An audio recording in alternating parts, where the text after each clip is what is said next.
En una fiesta, mi esposa dijo que preferiría besar a un desconocido antes que a mí. Todos se rieron, pero yo no era el tonto que ellos pensaban. Cuando finalmente hablé, las risas se apagaron en segundos. Lo que vino después no fue ira ni lágrimas, fue algo mucho más devastador. Así es como contraataca un hombre tranquilo. Mi nombre es Santiago Bermúdez, aunque la mayoría de la gente me llama Santi. Tengo 52 años y he pasado las últimas 3 décadas dirigiendo una empresa regional de distribución de alimentos con mi hijo, Nicolás. Suministramos a restaurantes, hoteles y empresas de catering en 4 estados. Es un trabajo honesto con ingresos estables y nos proporcionó una vida cómoda, o eso creía yo. La noche en que todo cambió fue el 14 de septiembre en la fiesta anual en el jardín de Carlos y Jimena Henao. Llevaban años organizando estos eventos siempre a principios de otoño, cuando el clima en Valle de Bravo era perfecto, lo suficientemente cálido para tomar cócteles en el patio, pero lo suficientemente fresco como para que las mujeres pudieran lucir sus costosas chalinas. A mi esposa, Adriana, le encantaban estas fiestas. Le encantaban los chismes, el vino, la oportunidad de presumir de cualquier conjunto nuevo que se hubiera comprado esa semana. A mí no me gustaban especialmente, pero iba. Es lo que haces después de 27 años de matrimonio. Te presentas, sonríes, tienes conversaciones triviales sobre las tasas de interés y el fútbol de primera división y te vas a casa. Sencillo. Excepto que esta vez tenía un plan. Durante los últimos 4 meses había estado documentando la aventura de Adriana. No sospechando, no adivinando, documentando. Tenía fechas, horas, recibos de hotel, mensajes de texto que ella creía haber borrado y mensajes de voz que había dejado en un teléfono prepago que descubrí escondido en su bolsa del gimnasio. El nombre del hombre era Carlos Henao, Charlie para los amigos. Y sí, es el mismo en cuyo jardín estábamos esa noche, bebiendo su costoso tequila reserva y comiendo las empanadas de camarón de su esposa. Había pasado semanas debatiendo cómo manejarlo. Un divorcio silencioso, una confrontación en casa. Pero algo dentro de mí quería que la verdad saliera a la luz de la misma manera que la mentira había vivido en público, entre amigos, en un lugar donde ambos se sintieran seguros e intocables. La música sonaba, algo de bossa nova suave, y la gente estaba dispersa por el patio de cantera en pequeños grupos, riendo demasiado alto de chistes que no eran tan graciosos. Adriana había estado bebiendo de forma constante desde que llegamos. Sus mejillas estaban sonrojadas. Su voz se volvía más aguda con cada copa de tinto. La observé desde el otro lado del jardín, de pie cerca de la chimenea exterior con Jimena y otras 2 mujeres, y no sentí nada. Ni ira, ni tristeza, solo una claridad fría y silenciosa. Alrededor de las 8:30, alguien sugirió bailar. Unas pocas parejas se movieron al centro del patio, balanceándose torpemente al ritmo de la música. Me acerqué a Adriana y le tendí la mano. «Baila conmigo», le dije. Me miró como si le hubiera sugerido que saltáramos de un puente. «¿Qué? ¿Desde cuándo bailas, Santi?» «Desde esta noche», respondí, manteniendo la voz tranquila. «Vamos, una pieza». Suspiró dramáticamente. Dejó su copa de vino en el borde de piedra y tomó mi mano con todo el entusiasmo de alguien que acepta un trámite notarial. Nos movimos al centro del patio y puse mi mano en su cintura. Estaba rígida, distante, ya mirando más allá de mí hacia el grupo de mujeres cerca del bar. La canción cambió a un bolero más lento y me incliné con la intención de besarle la mejilla. No porque quisiera, sino porque necesitaba ver su reacción. Necesitaba una confirmación final de que lo que estaba a punto de hacer estaba justificado. Se apartó bruscamente, casi tropezando hacia atrás, y soltó una risa corta y amarga. Luego, lo suficientemente alto como para que la gente a nuestro alrededor lo oyera, lo dijo. «Preferiría besar a un desconocido antes que a ti, Santi».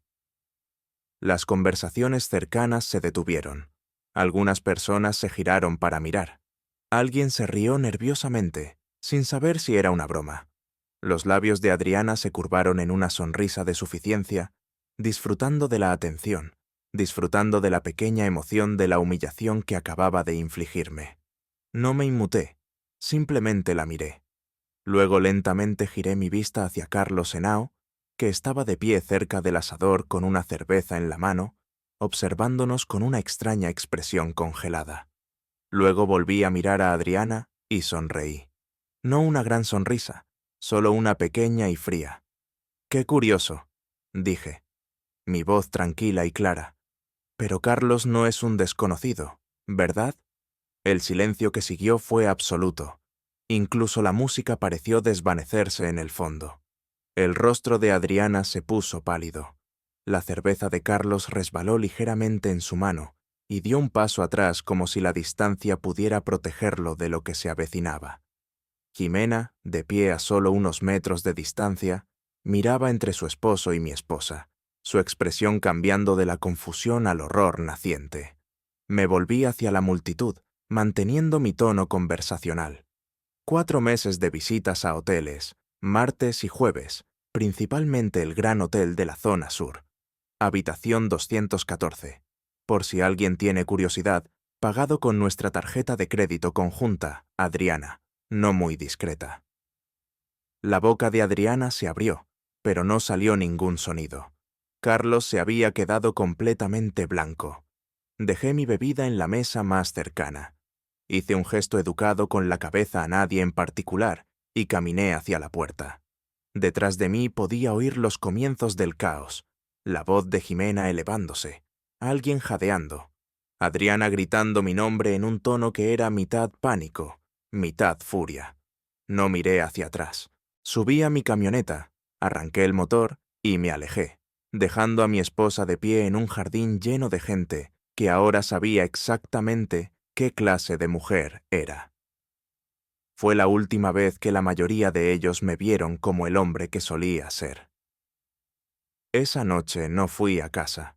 Fui al departamento que había alquilado 3 meses antes, bajo una sociedad mercantil, un departamento limpio de una recámara en Santa Fe, a 40 minutos de nuestra casa en Las Lomas, amueblado, anónimo y completamente fuera del radar de Adriana. Me había estado preparando para este momento más tiempo del que ella podría haber imaginado. A la mañana siguiente, Adriana se despertó en una casa vacía. Había dejado mi anillo de bodas en la mesita de noche, centrado perfectamente sobre una pila de extractos bancarios impresos que mostraban cada cargo de hotel, cada transacción sospechosa, cada mentira documentada en blanco y negro. Sin nota, sin explicación, solo pruebas. Mi celular había sido desconectado de nuestro plan familiar a medianoche. Me había eliminado de la ubicación compartida, había cerrado nuestra cuenta corriente conjunta y había transferido mi parte a una nueva cuenta en un banco diferente. La hipoteca y los servicios públicos continuarían pagándose automáticamente desde una cuenta de fideicomiso que había configurado semanas atrás. Todo funcional, nada personal. A las 8 de la mañana, Adriana estaba llamando a mi oficina. Mi asistente, Laura, había sido informada.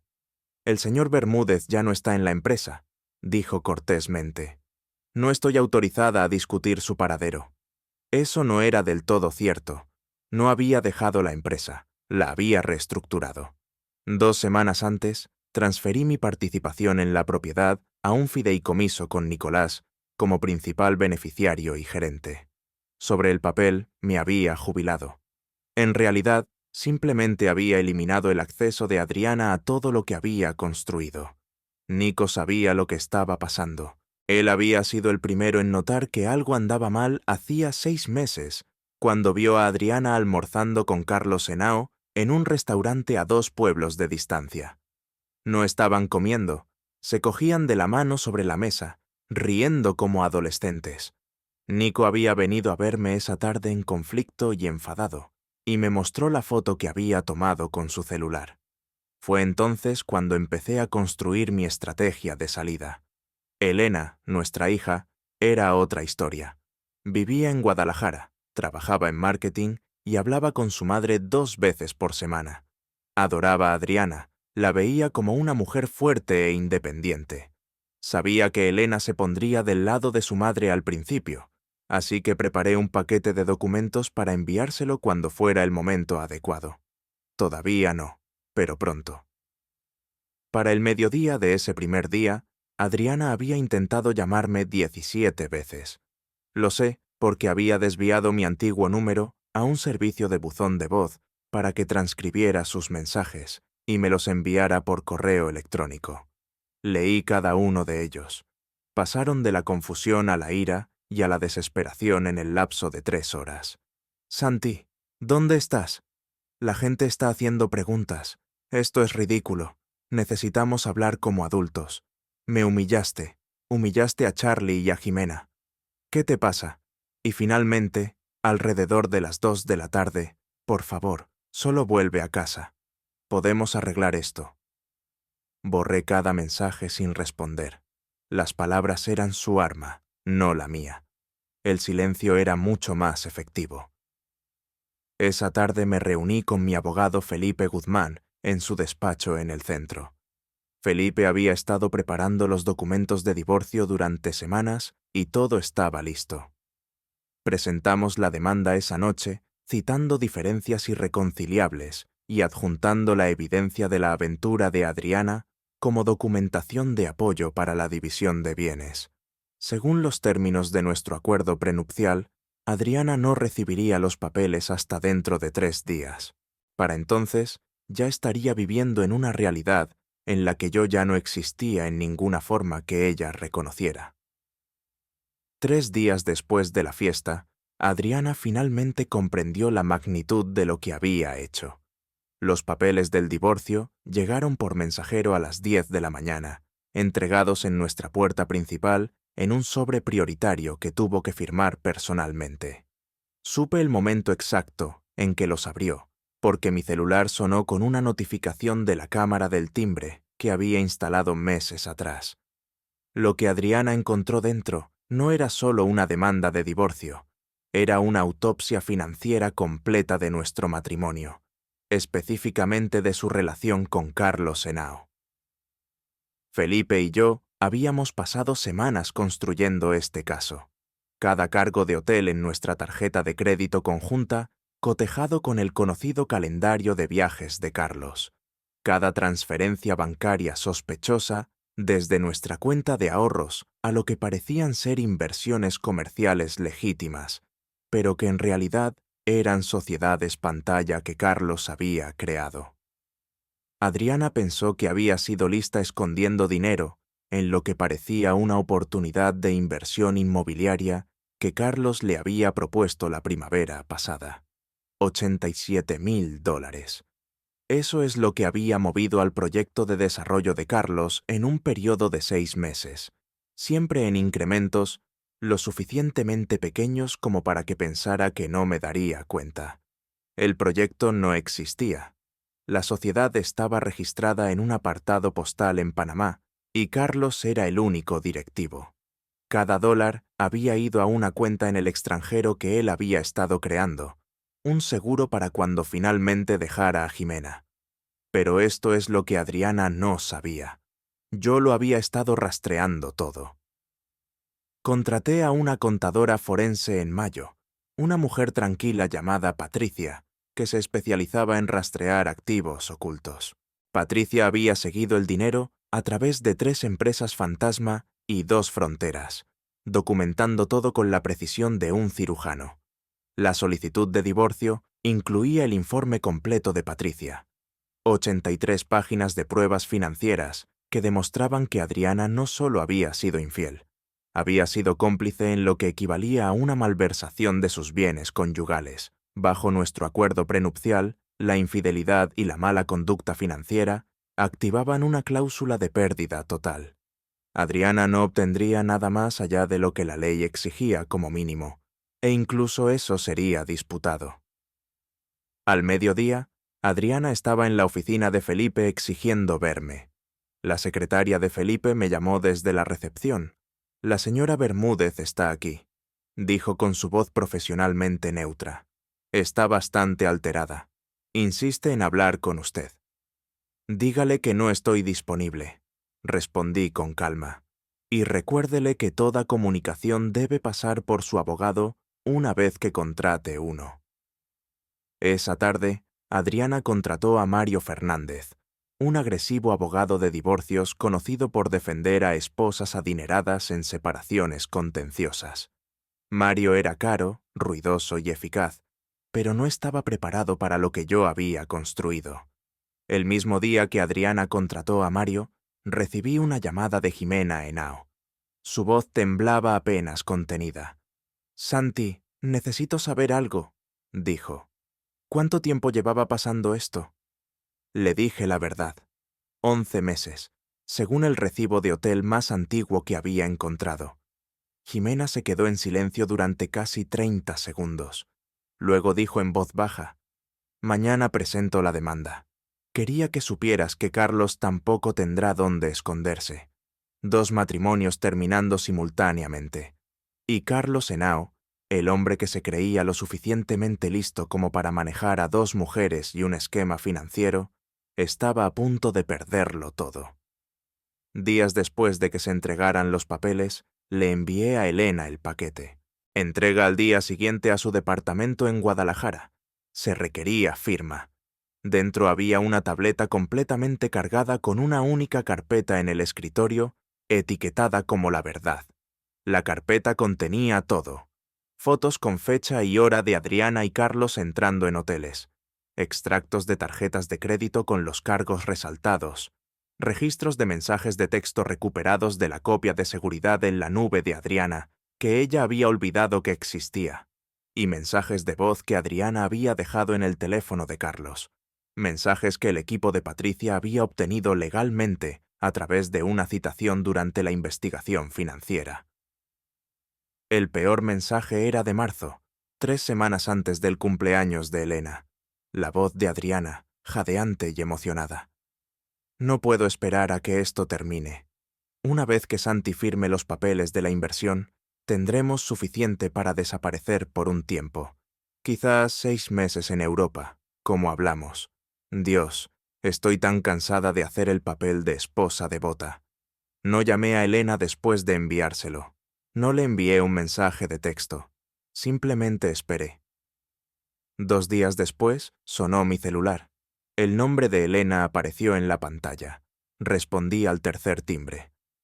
«Papá», dijo su voz tensa y extraña, «necesito verte». Nos encontramos en una cafetería cerca de su oficina. A la mañana siguiente, Elena parecía no haber dormido. Tenía los ojos rojos, el pelo recogido en una coleta desordenada, muy diferente de la hija pulcra y segura que solía ver. Se sentó frente a mí y no dijo nada durante un largo momento. Luego abrió su laptop y la giró hacia mí. En la pantalla había un borrador de correo electrónico dirigido a Adriana. «Escribí esto anoche», dijo Elena en voz baja. «Quería que lo leyeras antes de enviarlo». El correo electrónico era devastador, clínico y frío. Elena exponía cada prueba que había revisado, cada mentira que Adriana había contado, cada manipulación que había usado para pintarme como el marido distante y adicto al trabajo que no la apreciaba. El párrafo final de Elena era una sola frase. «No reconozco a la mujer que me crió, y no quiero hacerlo. Miré a mi hija y vi algo que nunca antes había visto: claridad.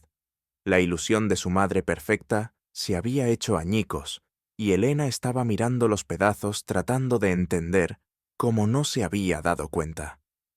«No lo envíes todavía», le dije suavemente, empujando la laptop hacia ella.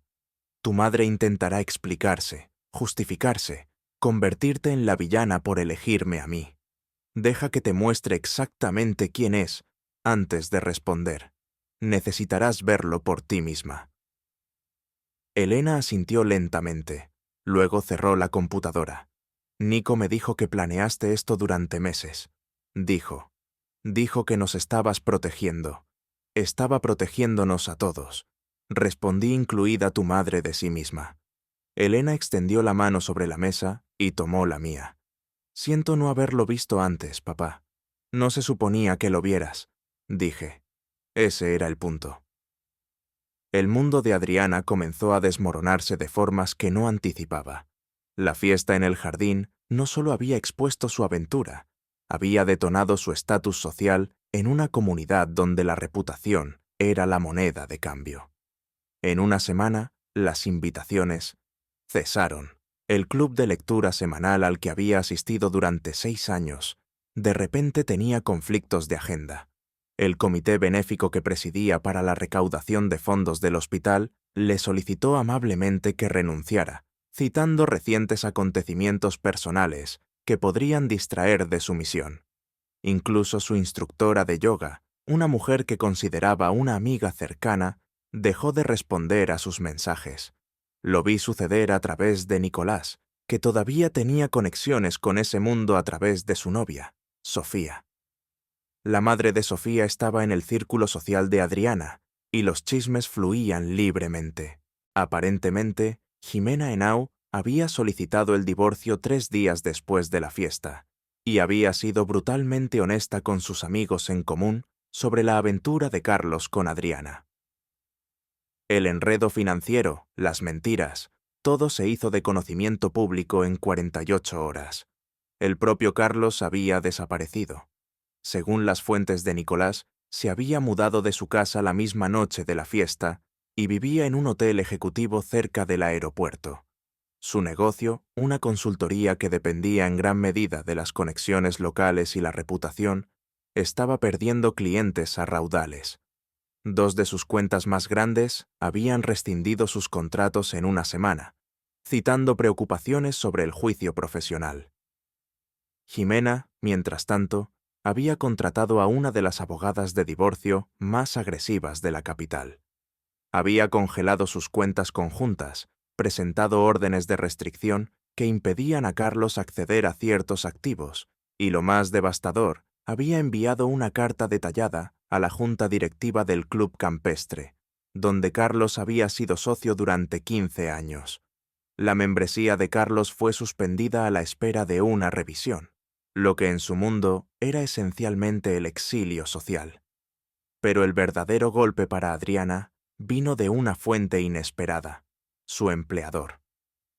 Adriana había trabajado como directora regional de recursos humanos para una empresa de gestión sanitaria durante los últimos 8 años. Era un puesto respetable, bien pagado, y le daba la identidad profesional que siempre había anhelado. Pero los departamentos de RH corporativos tienen una política de tolerancia cero con los escándalos personales que puedan reflejar negativamente a la empresa, especialmente cuando esos escándalos implican irregularidades financieras. Alguien, nunca supe quién, había enviado a la empresa de Adriana una denuncia anónima sobre el esquema de inversión con Carlos. El correo electrónico incluía copias de extractos bancarios y los documentos de registro de la sociedad que mostraban la cuenta en Panamá de Carlos. No acusaba a Adriana de nada ilegal, pero planteaba suficientes preguntas como para que el departamento legal de la empresa se sintiera obligado a investigar. 2 semanas después de la fiesta, Adriana fue puesta en baja administrativa. La razón oficial era una revisión interna pendiente de posibles conflictos de intereses. La razón real era que la empresa no quería su nombre asociado al suyo, mientras un divorcio con acusaciones de fraude financiero se desarrollaba en los registros públicos. Adriana me llamó por primera vez desde que me fui. Mi nuevo número de teléfono no estaba bloqueado. De alguna manera lo había conseguido a través de Elena, y a las 10:30 de un martes por la noche, mi celular sonó con su nombre en la pantalla. Respondí, no dije nada, solo esperé. Santi. Su voz era tensa, apenas contenida. Perdí mi trabajo. Me han puesto de baja, pero ambos sabemos lo que eso significa. Esto es tu culpa.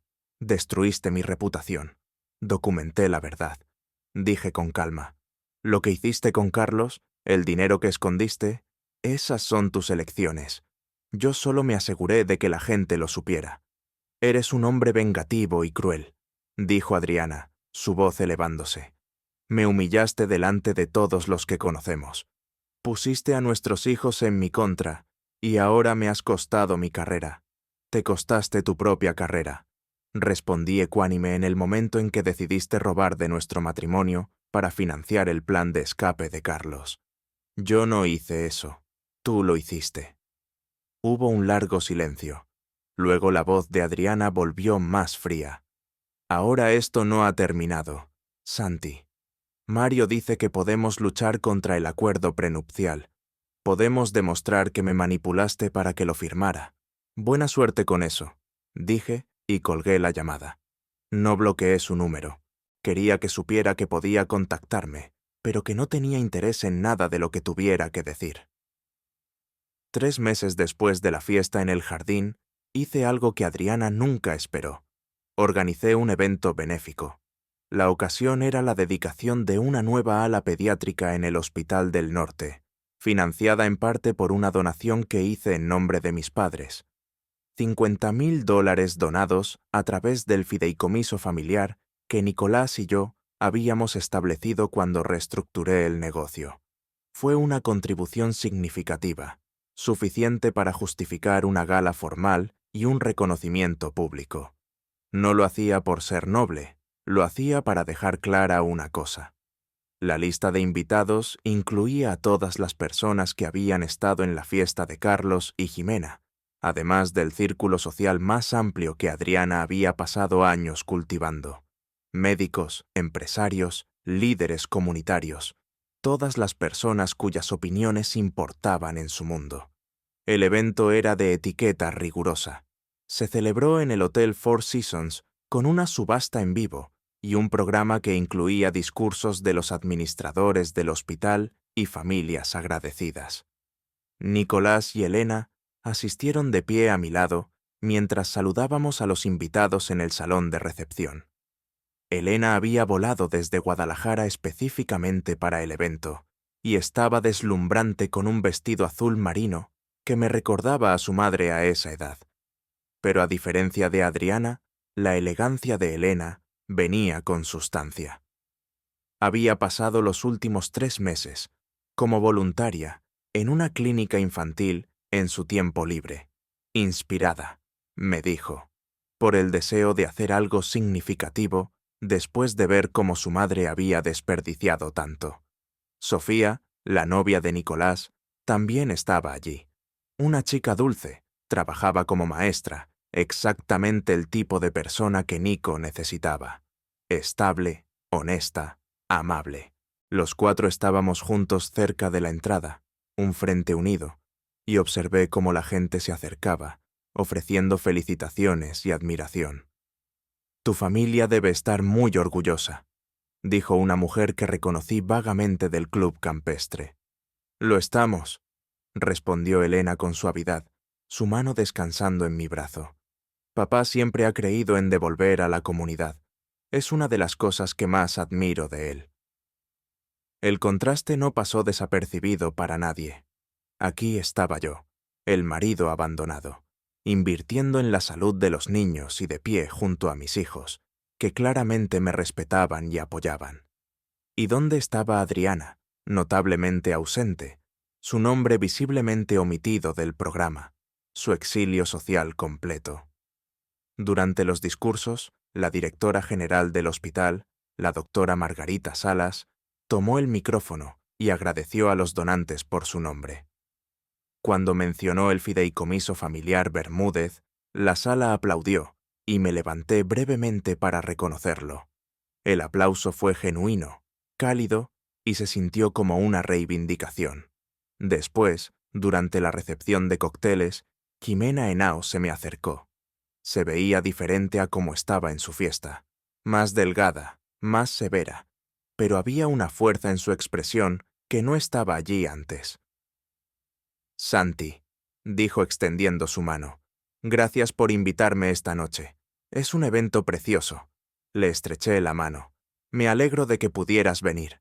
Quería que supieras, continuó Jimena, su voz lo suficientemente baja como para que solo yo pudiera oír. Mi divorcio se finalizó la semana pasada. Él no consiguió casi nada.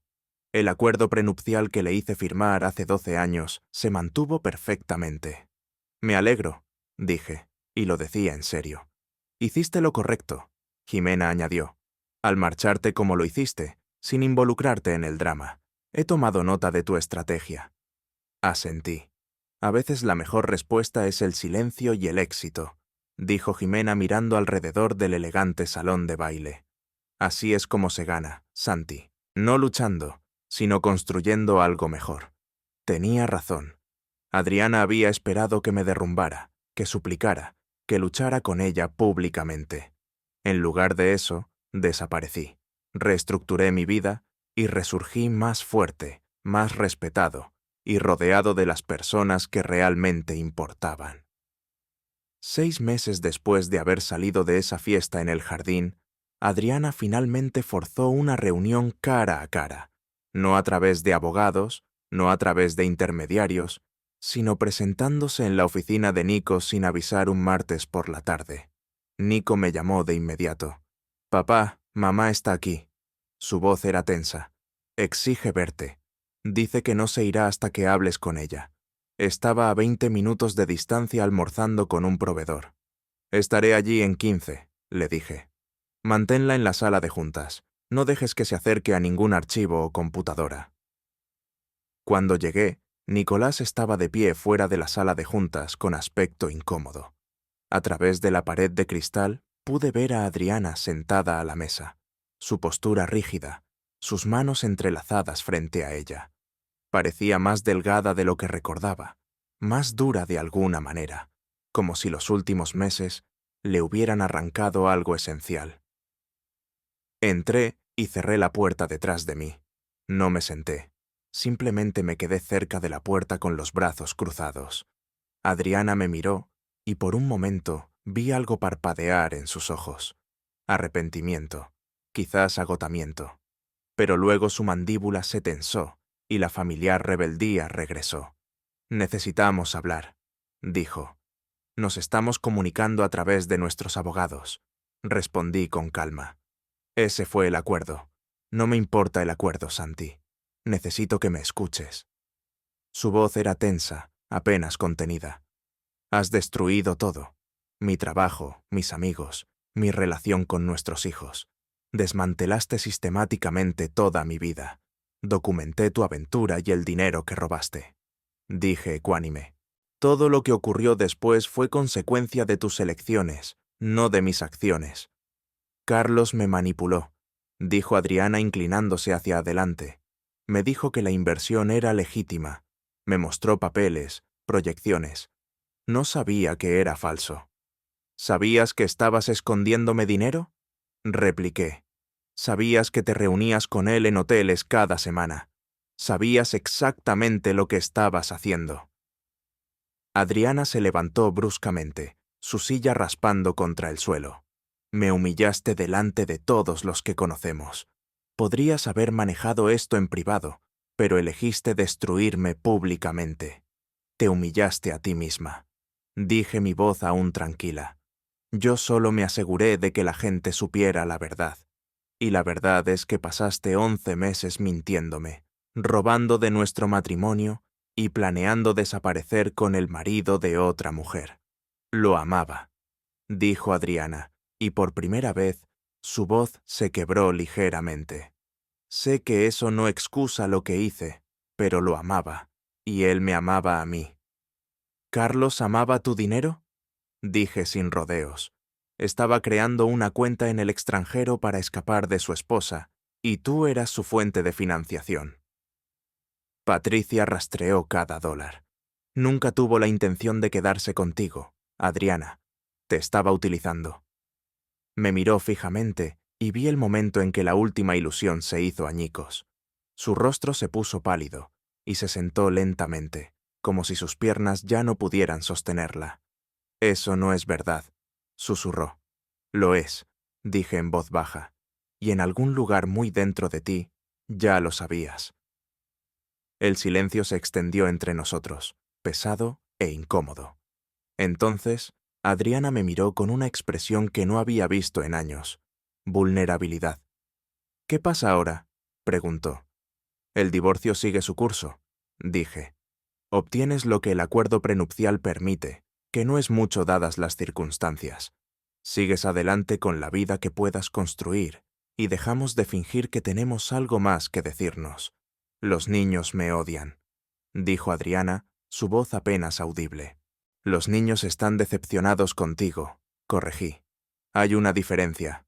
Si te perdonan eventualmente, depende de ellos, no de mí. Pero no les impediré que tengan una relación contigo si así lo eligen. Adriana asintió lentamente. Luego se levantó. Parecía más pequeña, de alguna manera disminuida. Lo siento, Santi. Por si sirve de algo, lo siento. No sirve de nada, dije, no con crueldad, solo con honestidad. Pero aprecio que lo digas. Pasó a mi lado hacia la puerta. Luego se detuvo. Siempre fuiste la mejor persona, dijo en voz baja. No respondí. Simplemente fui el que cumplió sus promesas. Adriana se fue sin decir una palabra más y observé a través del cristal cómo caminaba por el pasillo y desaparecía al doblar la esquina. Nico apareció a mi lado un momento después. ¿Estás bien?, preguntó. Sí, dije. Lo estoy. Y lo decía en serio. 2 años después de que el divorcio se finalizara, Elena se casó. Había conocido a alguien bueno, un ingeniero de sistemas llamado David, que trabajaba para una tecnológica en Guadalajara. Estable, amable, exactamente lo que Elena necesitaba. La boda fue en noviembre, una pequeña ceremonia en un viñedo en el Valle de Guadalupe. Solo amigos cercanos y familiares. Adriana no fue invitada. Elena había tomado esa decisión ella misma después de meses de conversaciones esporádicas y difíciles con su madre que nunca llegaron a resolver nada. Adriana había intentado reconstruir la relación enviando tarjetas, mensajes de texto, regalos ocasionales, pero los cimientos se habían hecho añicos, y Elena no estaba interesada en reconstruir algo que se sentía fundamentalmente deshonesto. No la odio, me dijo Elena 6 meses antes de la boda, cuando mencionó por primera vez que Adriana no vendría. Pero no confío en ella, y no la quiero allí en el día más importante de mi vida. No discutí. Le dije a Elena hace años que su relación con su madre era suya para definirla, y lo decía en serio. La mañana de la boda estaba en la suite de Elena en el viñedo, ayudándola con el broche de su collar. Se veía radiante con un sencillo vestido de marfil, el pelo recogido, sus ojos brillantes de felicidad y nervios. «Estás preciosa», le dije en voz baja. «Gracias, papá». Elena se giró para mirarme, y vi lágrimas acumulándose en sus ojos. «Me alegro de que estés aquí». «No estaría en ningún otro lugar», respondí. «Lo digo en serio», dijo Elena con la voz entrecortada. «Podrías haberte desmoronado después de todo lo que pasó. Podrías haberte vuelto amargado o enfadado, pero no lo hiciste. Simplemente seguiste adelante. Seguiste construyendo algo mejor. Me enseñaste cómo es realmente la fortaleza». La abracé con cuidado de no arrugar su vestido. «Siempre fuiste fuerte, Elena. Solo necesitabas verlo en ti misma». La ceremonia fue perfecta, sencilla, genuina, llena de gente que realmente se preocupaba por Elena y David. Nico estaba a mi lado mientras veíamos a Elena caminar por el pasillo, y Sofía le sostenía la mano embarazada de 6 meses de su primer hijo. A nuestro lado se sentaba Felipe, mi abogado, que se había convertido en un amigo a lo largo de los años, y Patricia, la contadora que me había ayudado a documentarlo todo. Ahora alguien con quien me reunía ocasionalmente para tomar un café. Durante la recepción, Elena me llevó a la pista de baile para el vals de padre e hija. La canción era una que le ponía cuando era pequeña, y mientras nos balanceábamos al ritmo de la música, apoyó la cabeza en mi hombro.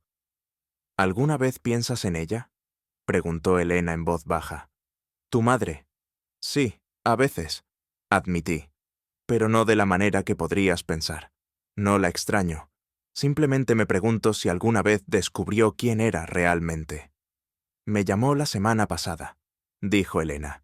Quería saber si podía enviar un regalo. ¿Qué le dijiste? Le dije. No, gracias. Elena se apartó ligeramente para mirarme. Fue cruel. Fue honesto, dije. Y tienes todo el derecho a establecer límites. La canción terminó y Elena me abrazó con fuerza. Te quiero, papá.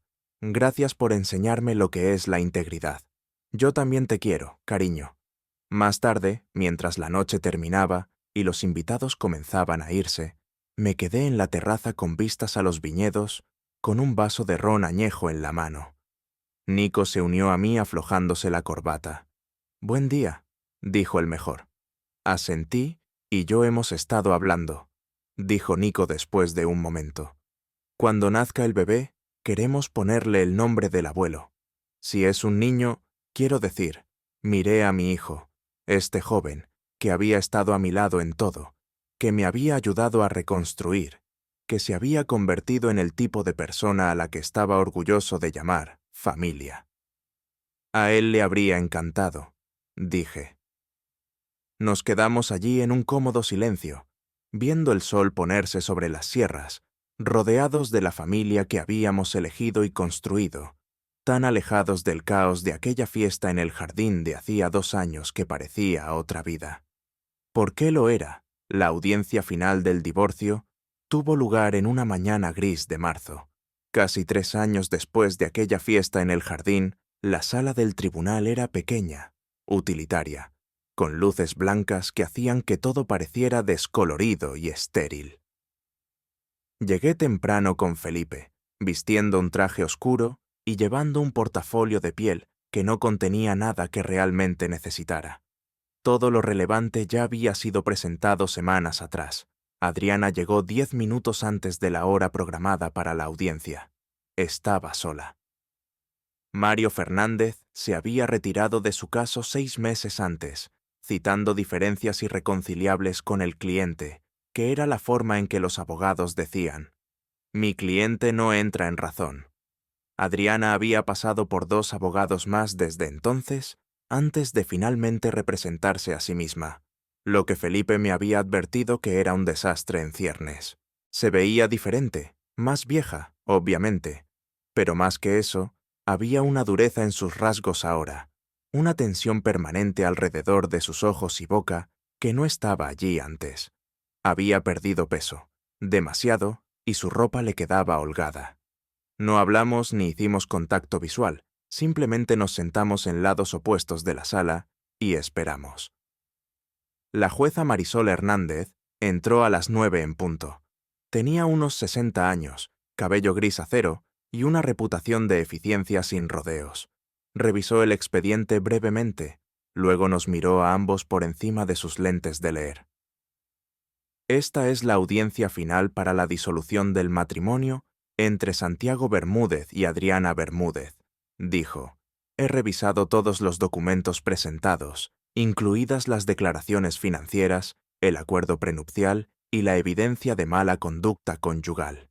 ¿Alguna de las partes tiene alguna declaración final antes de que emita mi fallo?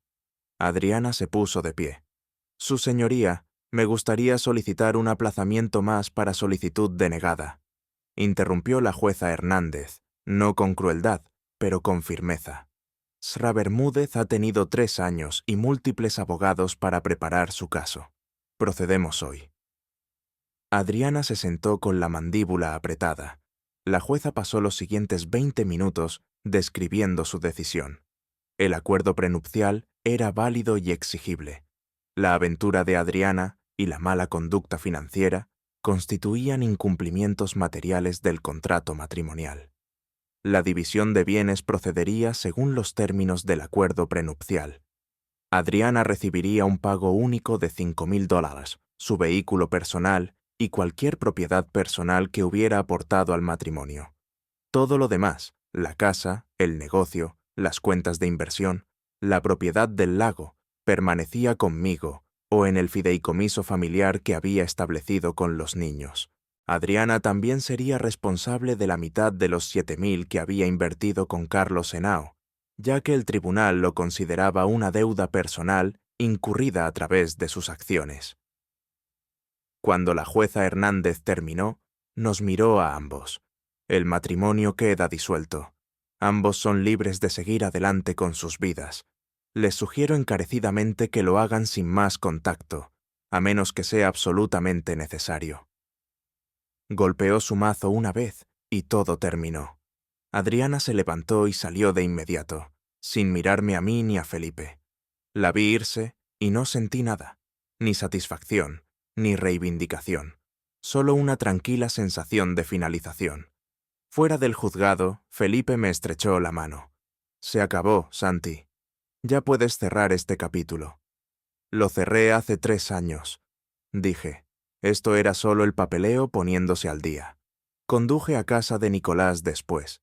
Él y Sofía me habían pedido que pasara después de la audiencia, sin importar cómo fuera.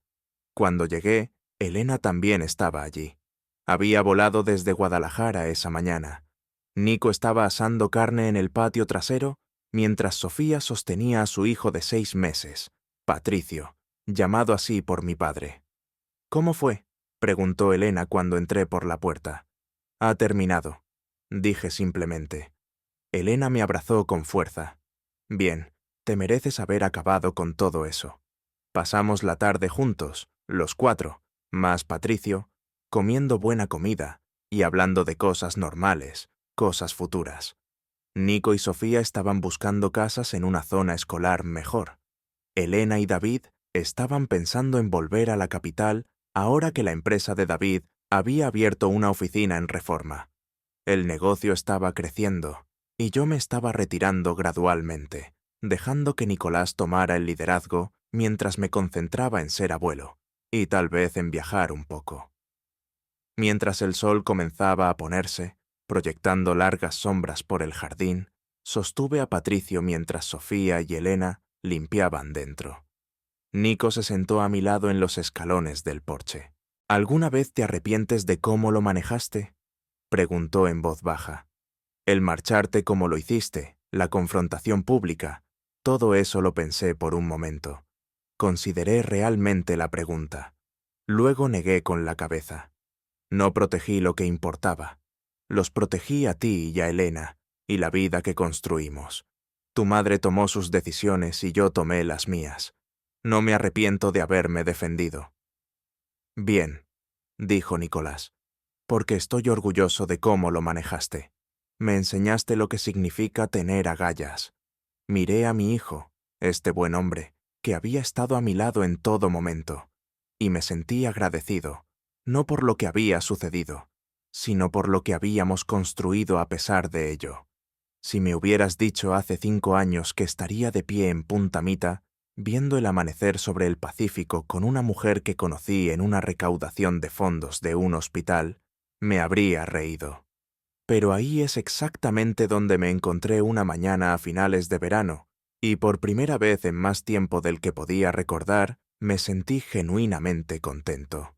Su nombre era Clara, la doctora Clara Hinojosa, una oncóloga pediátrica que conocí 2 años después de que el divorcio se finalizara. Había estado hablando en la gala del hospital donde hice mi donación y después terminamos en el mismo círculo de conversación. Era inteligente, directa y tenía una risa que hacía sonreír a todos a su alrededor. Había enviudado 5 años antes, cuando su esposo murió de un ataque al corazón a los 49 años y tenía un hijo adolescente llamado Matías, un buen chico, tranquilo, amante de la astronomía y las películas de ciencia ficción malas. Clara y yo nos lo tomamos con calma. Cenas aquí y allá, llamadas telefónicas que duraban horas, una apreciación compartida por la honestidad y no jugar a juegos. Cuando le conté lo de Adriana y el divorcio, escuchó sin juzgar y luego dijo simplemente: «La gente te muestra quiénes son. Solo tienes que estar dispuesto a verlo». Llevábamos juntos casi 1 año y se sentía bien de una manera que mi matrimonio con Adriana nunca lo hizo. Sin dramas, sin complicaciones, simplemente cómodo y genuino. El viaje fue idea de Clara.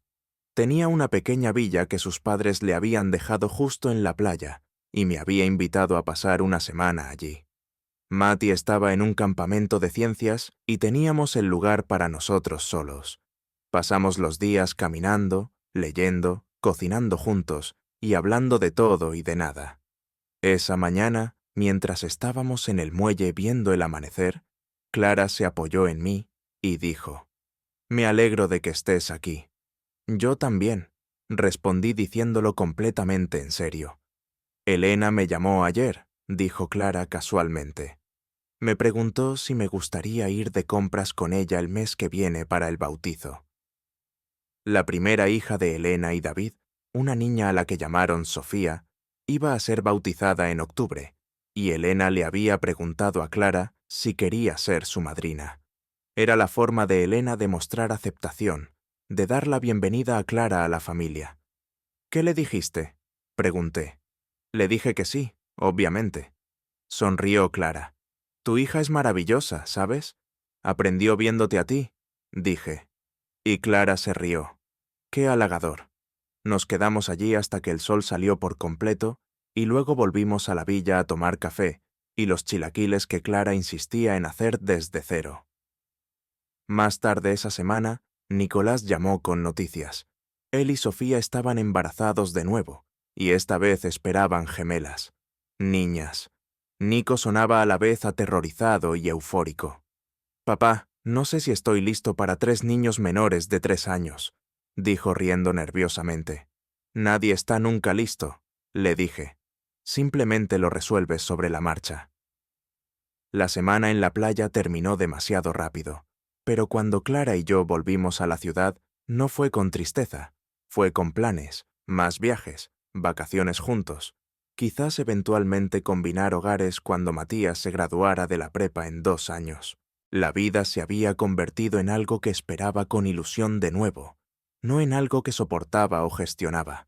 Tenía nietos que adoraba, hijos que me respetaban, un trabajo que me desafiaba sin consumirme, y una compañera que me veía con claridad y aún así me elegía.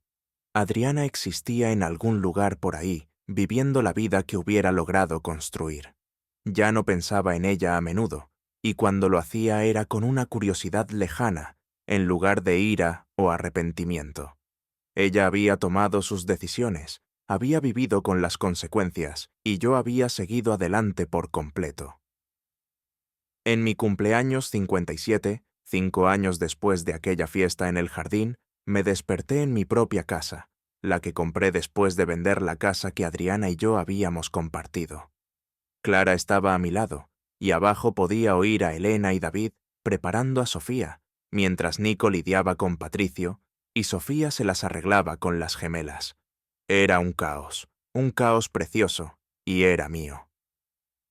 Esa tarde, rodeado de mi familia, soplé las velas de un pastel que Elena había hecho, y cuando todos preguntaron qué había deseado, sonreí y dije: «Nada, tengo todo lo que necesito».